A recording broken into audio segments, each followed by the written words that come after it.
नमस्कार, दैनिक सच्चाई में आप सभी का बहुत बहुत स्वागत है। समय हम सिविल सचिवालय में, जहां पर आज असेंबली जो सेशन शुरू हुआ है और जिसका पहला दिन था, एलजी मनोज सिन्हा जी ने शेयर किया है और अब 3 दिन जो इसी पर बात होगी। उसके बाद बजट जो है सीएम जो उमर अब्दुल्ला वो करेंगे। चलिए, समय में विधायक बहु जो है विक्रम रंधावा जी हमारे साथ मौजूद है। विक्रम रंधावा जी, जो बजट पेश करने वाले उमर अब्दुल्ला जी, कितनी उपेक्षा और जनता की काफी इस बजट को लेकर उपेक्षाएं, तो क्या किस तरह से आप विपक्ष का रोल अदा करेंगे अगर कोई भी लगता है कि इसमें जनता की उपेक्षाओं पर नहीं है बजट? क्या करें? देखिए, भारतीय जनता पार्टी का पूरा विधायक दल पॉजिटिव नोट के साथ इस बजट सेशन में आया है और उम्मीद करते हैं कि मुख्यमंत्री महोदय को इस बात का ध्यान होगा कि मैं जम्मू कश्मीर का मुख्यमंत्री हूं, मुझे दोनों खित्तों के साथ बैलेंस करना है। हम नहीं कहते आप कश्मीर को इम्बैलेंस करो, आप प्रोपोर्शनेट रेशियो में जो कश्मीर को दोगे वो जम्मू को, जो जम्मू को दोगे वो कश्मीर को बराबर डिवीजन कीजिए। पहले 3 खित्ते होते थे तो कहीं ना कहीं पार्टीशन हो जाती थी, अब ऐसा है कुछ नहीं है।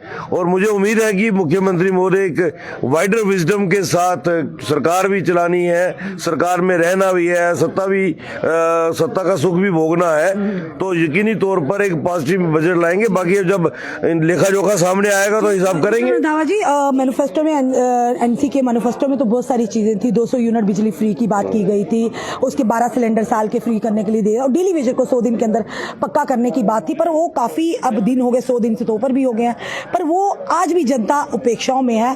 तो क्या कहेंगे इसका लेकर? कहीं ना कहीं अब सवाल भी उठाए जा रहे हैं कि अगर वायदा पता था कि नहीं उनके हाथ में कुछ, फिर उन्हें मैनिफेस्टो में क्यों रखा? क्या लगता है आप लोग एज ए विपक्ष के तौर पर इन लोगों की आवाजों को उठाएंगे, चाहे डेली वेजर हो, चाहे होमगार्ड्स हो, चाहे एसपीओस की बात करें, एनवाईसीज की बात करें, एनएचएम आर्म की बात करें, या अन्य जो हमारे हैं जो इस समय 80 से 90% जो सरकारी विभागों में, इदारों में अपना योगदान रहे, और सबसे बड़ी बात स्टेटहुड के दर्जे को लेकर? देखिए, ये प्राइम इश्यूज हैं, ये पब्लिक ओरिएंटेड इश्यूज हैं, ये हमने उठाने हैं, ये हमने क्वेश्चन में दिए हैं। ये अब लाते हैं कि नहीं लाते हैं तो 0 आवर की डिमांड करेंगे। 0 आवर में पब्लिक ओपिनियन, खास करके मैं कहूंगा 4th क्लास एम्प्लॉइज का है, एनवाइज का है और डेली वेजर्स का है। फिर ये जो स्पोर्ट्स के अंदर बच्चे ट्रेनिंग करके बैठे हुए थे वो आज तक रिक्रूट नहीं हो पाए हैं, पीएचसी का मामला है और अनेकों मामले ऐसे हैं ना जो पब्लिक ओरिएंटेड है। तो वो अगर सरकार ने नहीं अपने उसमें बजट में शो किया कुछ एलोकेशन उनके लिए, तो डेफिनेटली उनको काउंटर तो करेंगे। स्टेटहुड का दर्जा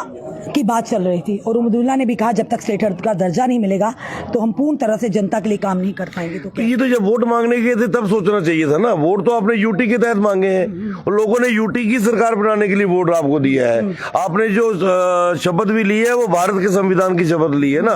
तो एक स्टेटहुड को हथियार बनाकर इसलिए नहीं कर पा रहे क्योंकि स्टेटहुड नहीं है, भैया ऐसा नहीं है। स्टेटहुड जब केंद्र ने कहा है कि उचित समय में देंगे तो देनी है, उन्होंने वो दे देंगे, इसमें कोई दो राय नहीं है। पर मुझे लगता है कि सरकार अगर नेक नीति के साथ लोगों के बीच में जाएगी तो सारे काम संभव है।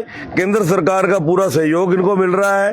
केंद्र सरकार जम्मू कश्मीर को विकासशील जम्मू देखना चाहती है और विकसित भारत की लय पे जम्मू कश्मीर को विकसित कर रहे हैं। सिर्फ मुख्यमंत्री और उनकी कैबिनेट को है कि केंद्र के रडार पे चलना है। ये वो स्टेटहुड का राह लाप कर बार बार लोगों को गुमराह करेंगे तो लोग ज्यादातर गुमराह नहीं होंगे। अब तो क्या लगता है जो बजट अब पेश किया जाएगा, अगर इसमें आपको लगेगा, क्योंकि जनता को काफी उम्मीद है, सबसे बड़ी बात है कि जो उमर अब्दुल्ला जी ने अपने मैनिफेस्टो में रखा था, आज अगर पूर्ण होता तो आप किस तरह से अपना रोल निभाएंगे? देखिए, हम तो अपोजिशन के एमएलए हैं, हमने तो जनता की आवाज को आगे रखना है और सख्ती से रखना है। हमने जनता भी डिमांड करी, जम्मू का हर एक डोगरा डिमांड कर रहा है कि कब हमें अपने राज्य का दर्जा वापस मिलेगा। बिल्कुल ठीक है, जो जनता की आवाज है वो जनता की आवाज ठीक है, पहुंचेगी। कुदरती बात है, हम जनता के बीच में से निकले हुए हैं, हमसे बात थोड़ी हुई। मिलेगा उचित समय पे। किसे मांगनी है? नहीं, वो तो सरकार बैठी है, सरकार मांगे, देने वाले वो, लेने वाले ये। सरकार भी तो आप ही हम तो अपोजिशन के एमएलए हैं। अपोजिशन के एमएलए के नाते लोगों के विकास का जो है वो मेन है कि लोगों का विकास, लोगों के हक जो मरे हैं, जो लोग पिछले 20-22 सालों से डेली वेजर्स जो बेचारे कहीं तो खत्म भी हो गए और कहीं रिटायर भी हो गए, उनको उनका हक मिलना चाहिए। अभी इंजीनियर रशीद जी के भाई जी थे, वो कह रहे थे, वो भी एक अपोज किया उन्होंने कि जो यहाँ पर उन्होंने कहा कि धारा 335 की वापसी के लिए कहेंगे।